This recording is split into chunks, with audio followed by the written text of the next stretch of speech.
नमस्कार, next 9 news देख रही हैं आप और मैं हूं आपके साथ प्रज्ञा सिंह। बहुत बहुत स्वागत है आप सभी का मेरे खास प्रोग्राम अनसुने किस्से में। हम अपने इस प्रोग्राम में राजनीति से जुड़े उन बड़ी हस्तियों की जिंदगी के वो अनसुने किस्से आपको बताने की कोशिश करते हैं जो आपने इससे पहले नहीं सुने होंगे।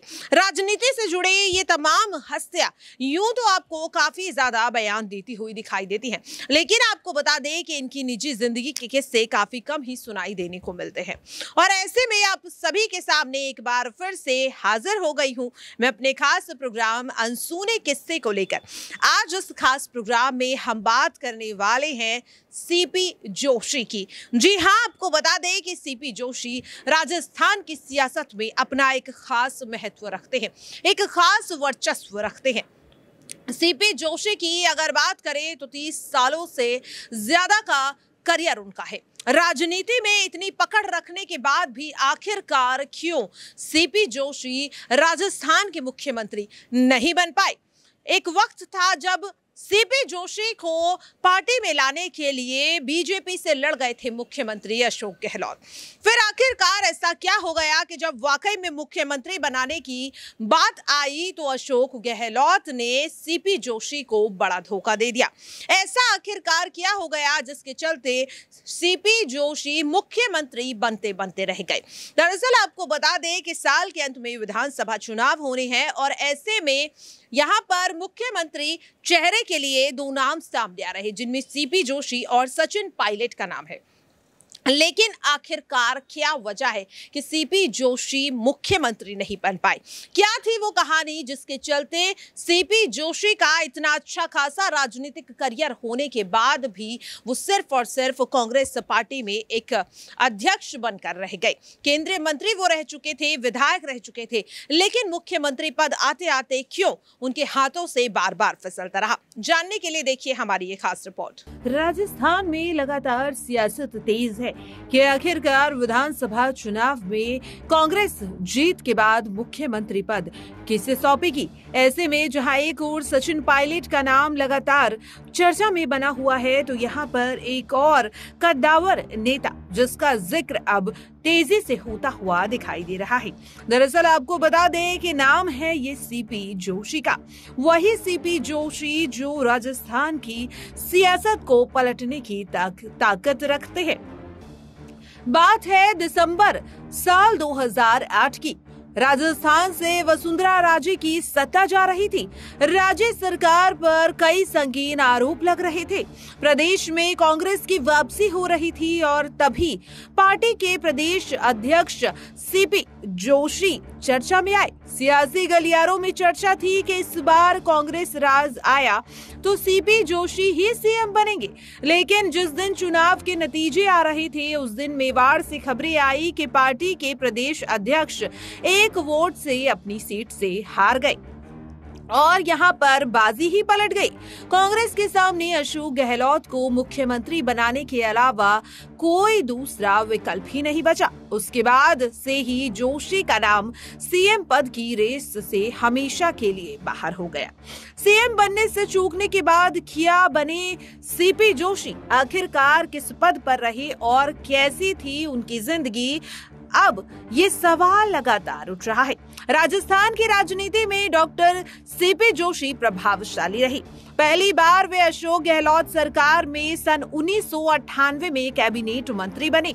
डॉक्टर सीपी जोशी का पूरा नाम चंद्र प्रकाश जोशी है। जोशी का सियासी ग्राफ काफी उतार चढ़ाव वाला रहा।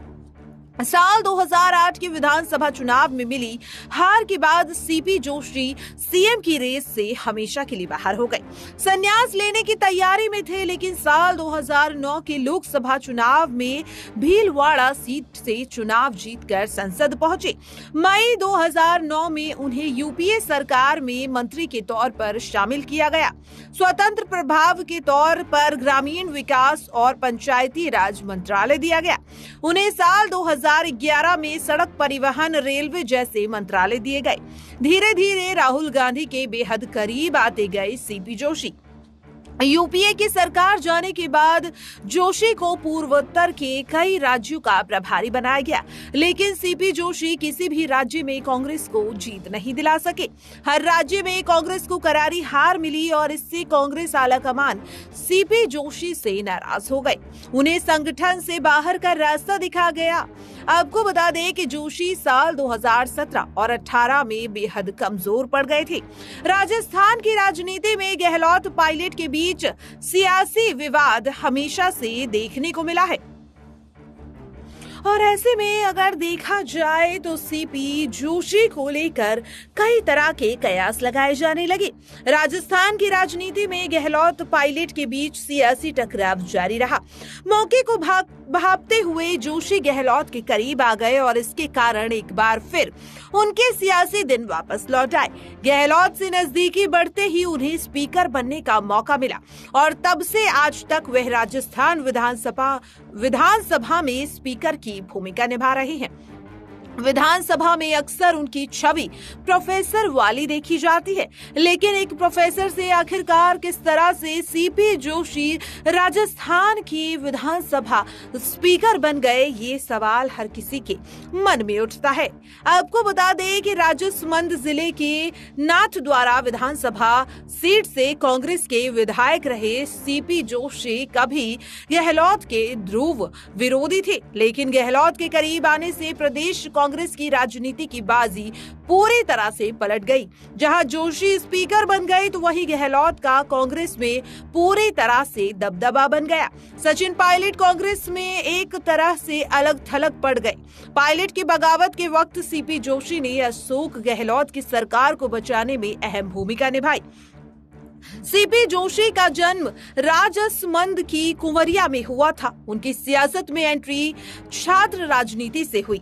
जोशी उदयपुर के मोहनलाल सुखाड़िया यूनिवर्सिटी के छात्र संघ अध्यक्ष चुने गए। साल 1975 में सीपी जोशी यूनिवर्सिटी के साइकोलॉजी के शिक्षक बन गए। साल 1980 में जोशी को पहली बार चुनाव लड़ने का मौका मिला। सिर्फ 29 साल की उम्र में वो पहले विधायक बन बैठे।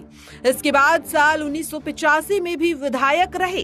उसके बाद से ही उनका सियासी सफर शुरू हो गया। साल 2008 में सीपी जोशी मुख्यमंत्री पद के दावेदार थे। नाथद्वार सीट से कांग्रेस ने उन्हें टिकट दिया। वोटिंग हुई और तब काउंटिंग हुई तो सीपी जोशी सिर्फ एक वोट से चुनाव हार गए। इसके बारे में सीपी जोशी ने एक बार कहा था कि उनकी पत्नी और उनकी बेटी मंदिर जाने की वजह से वोट नहीं डाल पाई और इस हार से सीपी जोशी इतने आहत हुए कि उन्होंने हार के ऐलान के 1 घंटे बाद ही राजनीति से संन्यास लेने का फैसला ले लिया था। हालांकि बाद में वो एक बार फिर से सियासत में लौटे और केंद्र की मनमोहन सिंह सरकार के केंद्रीय मंत्री बन गए थे और इसीलिए अशोक गहलोत के आज भी वो करीबी माने जाते हैं। बता दें कि अशोक गहलोत की मदद से ही सीपी जोशी विधानसभा के स्पीकर बने हैं। जोशी ने इस कर्ज को गहलोत के बेटे वैभव गहलोत को राजस्थान के क्रिकेट एसोसिएशन का अध्यक्ष बनाकर उतारा। अशोक गहलोत के बेटे वैभव गहलोत साल 2019 में जोधपुर लोकसभा सीट से चुनाव हार गए थे। उसके बाद ही जोशी ने वैभव आरसीए का अध्यक्ष बनाने का फैसला कर लिया और ये थी वो खास कहानी जिसने सीपी जोशी को इतना कद्दावर नेता बना दिया, जिसके चलते आज एक बार फिर से उनका नाम मुख्यमंत्री पद की रेस में शामिल होता हुआ दिखाई दे रहा है। साल के अंत में विधानसभा चुनाव होने हैं और ऐसे में सीपी जोशी का नाम भी अब मुख्यमंत्री की रेस में शामिल होता हुआ दिखाई दे रहा है। क्या जो साल 2008 में सीपी जोशी नहीं कर पाए, क्या अब वो साल 2023 में करते हुए दिखाई देंगे? क्या 15 सालों के बाद सच हो जाएगा प्रोफेसर सीपी जोशी का वो अधूरा सपना? नेक्स्ट 9 न्यूज की ओर से ये खास रिपोर्ट। देखा आपने और सुना भी और समझा भी। ये थी वो कहानी सीपी जोशी की जिसके आज भी बातें सुनने को मिलती है। सवाल लगातार ये उठ रहा है कि एक बार फिर से मुख्यमंत्री पद के लिए सीपी जोशी का नाम सामने आ रहा है, लेकिन क्या अशोक गहलोत इस बार एक बार फिर से सीपी जोशी के सपने को तोड़ने का काम करते हुए दिखाई देंगे? ये देखना काफी ज्यादा दिलचस्प होगा। हालांकि सीपी जोशी की जिंदगी से जुड़ा ये किस्सा जानकर आपको कैसा लगा, कमेंट बॉक्स में जरूर शेयर करें। आज के लिए इस खास प्रोग्राम में इतना ही। मुझे दीजिए इजाजत। नमस्कार।